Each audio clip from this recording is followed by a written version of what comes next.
It is said in the past that a young man from among our sons did not refuse him and left him 3 dinars, to add to them and not to subtract from them, but the dinars did not settle in Rafida. He looked at them for a long time, then decided to take them out on the road, seek food with them, and make a hole for himself in the world, so he became upset and left the house behind, and walked alone between the deserts and the villages, not carrying with him any money.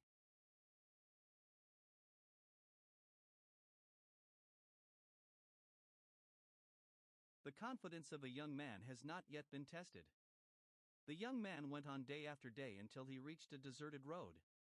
While he was walking, he saw an old man sitting on the side of the road, his sword worn out, and his eyes proved that they had not seen enough of the world.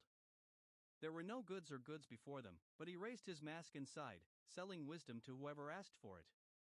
The young man stood, although he was amazed, and he was amazed. He looked at him carefully, then asked him about my business, so the sheikh told him that he did not sell gold or coins, but rather he sold words that were bought with money and preserved with the mind. So the young man asked him an nth of wisdom, and the sheikh said 100 dinars per word. The young man hesitated for a moment, then he extended his hand, took out the money, and told him to speak, so the sheikh said a word, "Is it better?"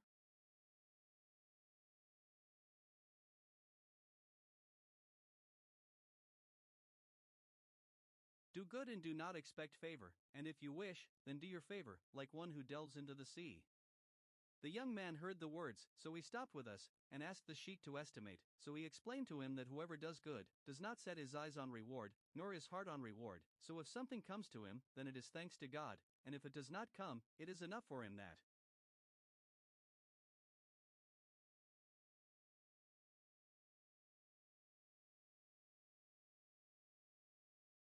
Do what is right. Then the young man took out another 100 dinars, and he asked for a second word from you, and the sheikh said, "Do not betray the one who trusted you, nor would you be a traitor."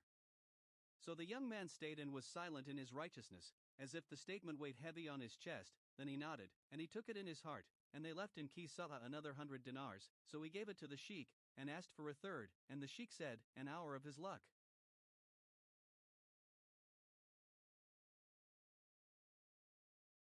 And I would not get used to it, so the young man memorized it as he had memorized the previous ones, and he sighed from his sitting, and he was created to forget money, and he did not have anything left for him in this world.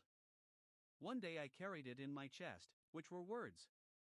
The young man left the sheikh behind, and they came on my way. He did not have a single dinar, but he made 2 mistakes, and his heart was preoccupied with what he heard, not what he spent, just like a young man's way after the sheikh left.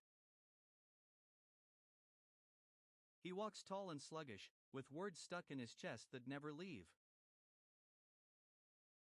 As he went, he heard a weak, interrupted sound calling for help from afar. He stopped and saw her and heard it, then he hurried towards Al-Sut until he saw the man who had fallen into a hole. My uncle was lying on the side of the road, with no one with him and no one to reach him. The man was there and was desperate. The young man did not hesitate and threw himself on the ground. He extended his arms and gathered around him the ropes of the abandoned caravan and the remains of the luggage. Saman Jazan tied it to her from the pit, poured water on the man, and did his best to pull him out of it. When the man left, he sat on the floor, gasping for breath, covered with dried dust, and his hand trembled from the intensity of what he had encountered. The man raised his gaze to the young man and looked at him for a long time, then he took his ball, thanking him very much and bringing him back with goodness.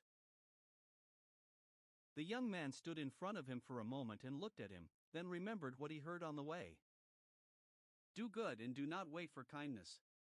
So he turned away without waiting for anything or asking for anything in return, and he left the man behind him to look in his tracks. The young man had barely moved away from the place when he was surrounded by strong men, and a body of guards came out from where he did not notice them, grabbed him, and tied him up without telling him the reason.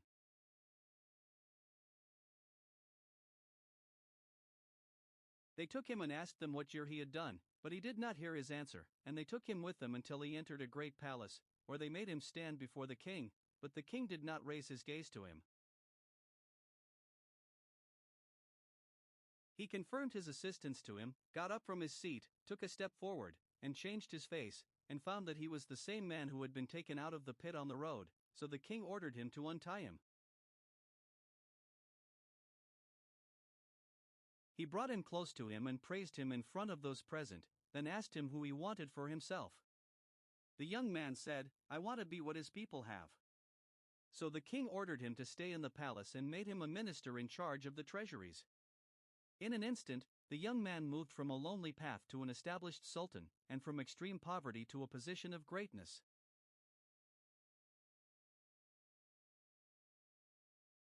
He is stable, and he has learned to carry it in his chest since he went out for the first time, and the days have passed, and the young man's life will be established in the palace, so he managed the state's coffers with justice and controlled the money, and his hand did not extend his hand to anything that was not hers.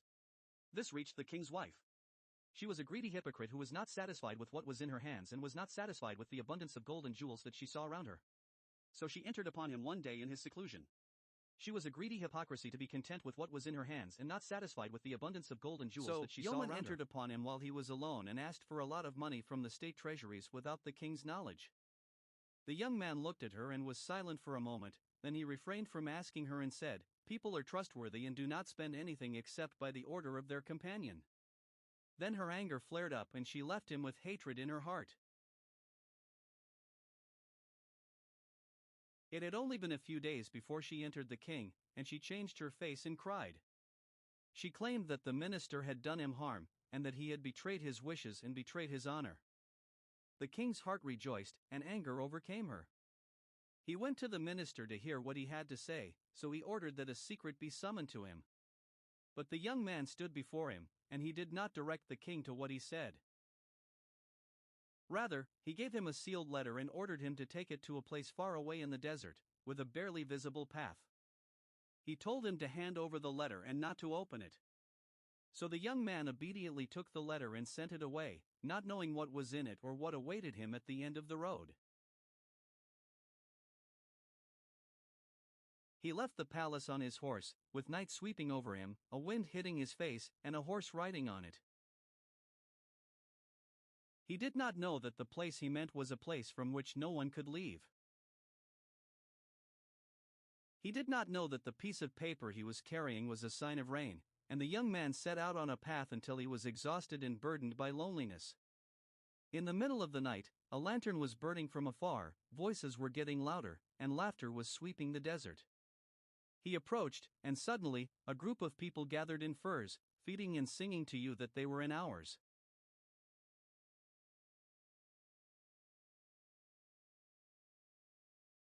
The young man stopped at their place, exhausted, and he remembered the word he had heard long ago, the coughing of the palm trees is being replaced. The young man remembered that peace of mind and seizing a moment of happiness as an irreplaceable opportunity, so he decided to stop running around unknown people as soon as he heard them. He ate their food and shared their joy until he was overcome by insatiability, so he slept among them, leaving his room and his book close to him, not knowing that night would separate life and death.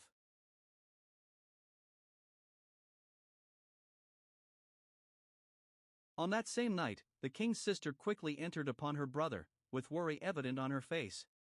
She told him what she had learned and revealed to him the truth about his wife's mastermind and how she had slandered the minister with injustice and greed. The news fell on the king like a shock. His sadness intensified, and he slammed his hand on his seat and said, "The minister has died, and there is no way to catch up with him." Then he quickly ordered the guards to go out in search of him, so that they might catch him before he reached the place. So they went out quickly, finding the way. Until they saw Mahonara in the desert and Aswa getting up together, so they approached and found the minister sleeping among them, his horse beside him, and the sealed book removed together. They quickly woke him up and took the letter from his hands and took it back to the palace. When the letter reached the place, the king's anger intensified and he ordered his wife to be divorced.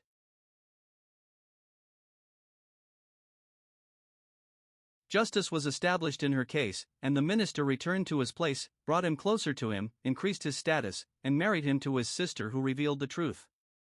If she saved him from destruction, then the matter would be established for him, and he would live long in justice. He was known among the people as a strong man of conduct, and it was said that when he carried it in his heart, it was the reason for his salvation, and that whoever does good deeds will not lose his reward, even if the road is long.